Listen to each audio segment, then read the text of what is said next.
about all these rumors flying back and forth about a ceasefire and a truce, and President Morsi announced there was going to be a deal. Then Israel said there's no deal, possibly to embarrass Morsi.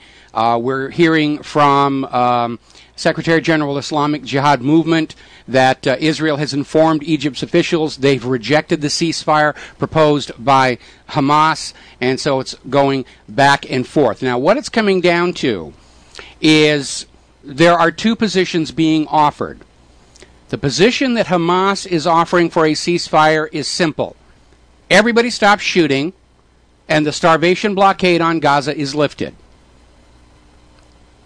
I think this is a very reasonable request. I don't think it's an existential threat to Israel for Gaza's kids to be able to be allowed to have crayons and musical instruments, which are on the ban list. And of course, this would allow Gaza to start exporting any products they're able to come up with or grow and start earning money on their own instead of being forced to be dependent, there's that word again, on handouts from the United States and Israel. Now, Israel's offer was a two-stage truce, which basically came down to Hamas stops firing rockets now. In 48 hours, Israel would stop the airstrikes. And then somewhere in the future, Israel may agree to sit down and talk about all the other issues.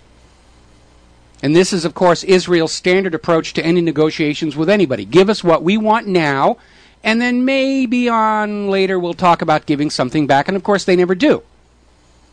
This deal, from the point of view of Israel, was designed to fail. And I think they set up Morsi to look bad by proclaiming a deal was in the offing at this point.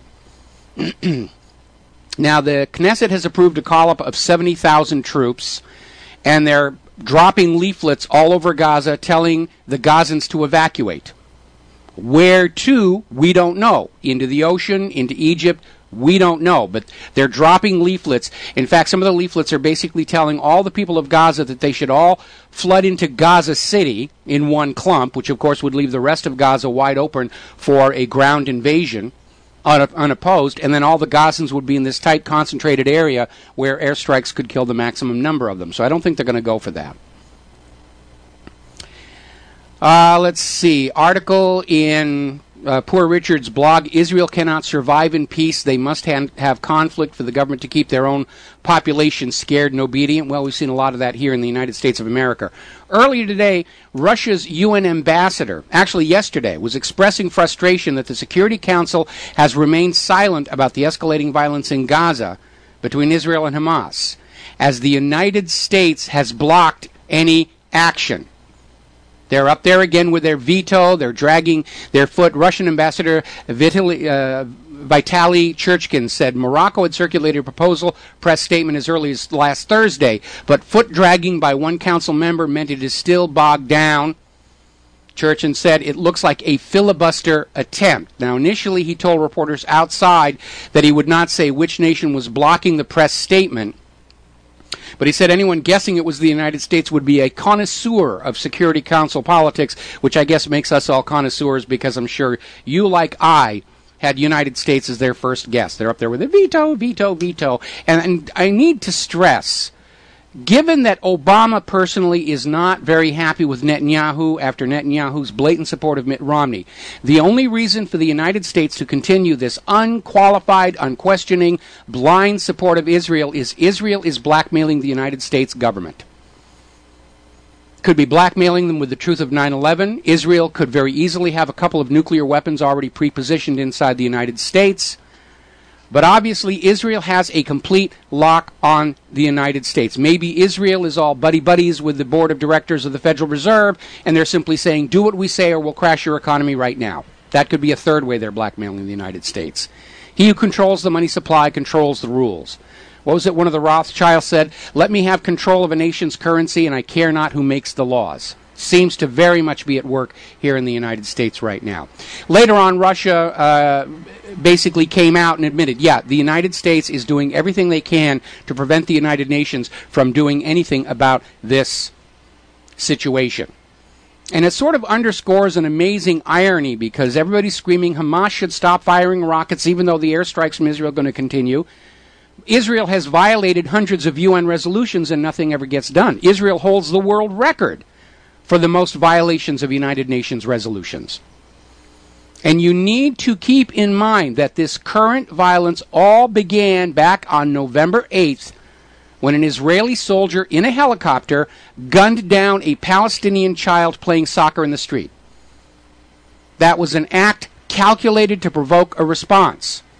And the Palestinians shot at a couple of Israeli soldiers. The Israelis shot 2 more children and then opened fire on the funeral for one of those. These are all acts calculated to provoke the maximum rage in the Gazan people, so that they'd shoot a couple of rockets over the border. And then Israel had an excuse to go on in and start their airstrikes. Now remember, when all of this was going down with the dead children and firing on the funeral, here in the United States, we were getting all Petraeus, and they were dangling the sex scandal. And I mentioned at the time, I said, it feels like we're being conditized. Something is going on we're not supposed to be paying attention to. And by golly, there it was here. So, by the way, another indicator that Israel does not want peace. At the time Israel assassinated Hamas al-Jabari, he was trying to stop the rocket attacks.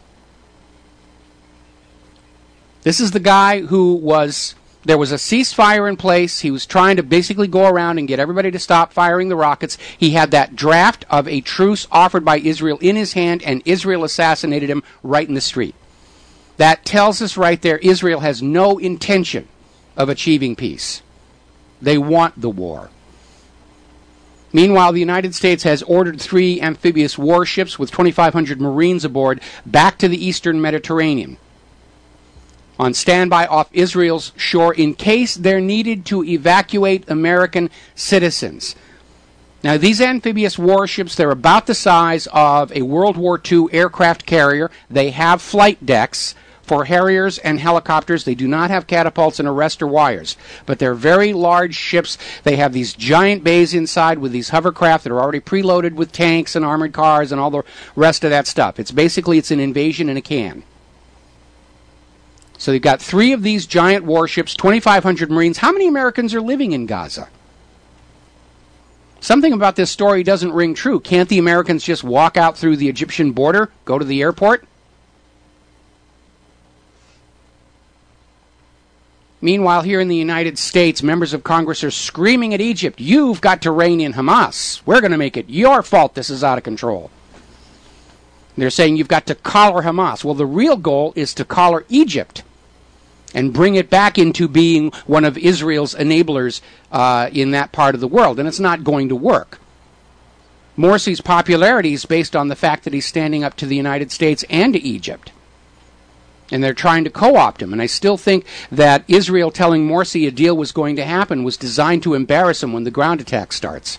And I think Morsi walked into a big old bear trap on that one here. So we all know what this is costing in terms of money, in terms of credibility. Israel's international reputation is taking another clubbing at this. The world sees Gaza as an occupied, brutalized, captive population living in a giant open-air gulag where the kids are not allowed crayons or musical instruments. And this is starting to cost the United States key allies in that part of the world. You've got Turkey's Prime Minister Tayyip Erdogan, who the U.S. used to see as a moderate voice in the region, is now calling Israel a terrorist state, condemning the airstrikes, and questioning their ties with the United States of America. And Turkey is essential to the plan to invade Iran. If Turkey decides all of a sudden they're not buddy-buddy with the United States anymore, yeah, there'll be an invasion, just like Syria, like Libya, and like the rest of it. But it's another major roadblock on the way to the war with Iran here. And of course, Egyptian President Morsi is warning Tel Aviv against a ground invasion. He's openly supporting Hamas leadership. He's sending his prime minister back to the blockaded territory. Russia has already said they will support Egypt for supporting Hamas. Now we have a Libyan delegation from their new government on its way to visit the Gaza Strip. And I'm sure in the White House they're saying, wait a second, didn't we just conquer Libya? They're not supposed to be doing things they want to do. They're supposed to be doing things we want them to do. But as I mentioned earlier, every one of these nations the United States conquered under the public guise of bringing them freedom and liberty, they're looking around and realizing, hey, we're safe from a second U.S. invasion. They can't sell needing to re-invade Libya or re-invade Iraq or re-invade all these other places.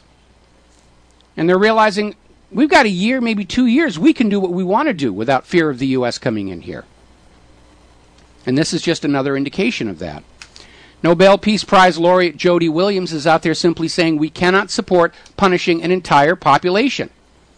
And she's absolutely right. But what Jody Williams has apparently missed is the fact Israel provoked this confrontation. Netanyahu wanted this to happen. The shooting of children from helicopters is an act calculated to provoke the maximum rage. If you're a parent, imagine if somebody sent a helicopter over your house and shot your kid down in the driveway. How would you feel? And that's why we're in this mess right now. Going to take a break for commercials. We'll be right back.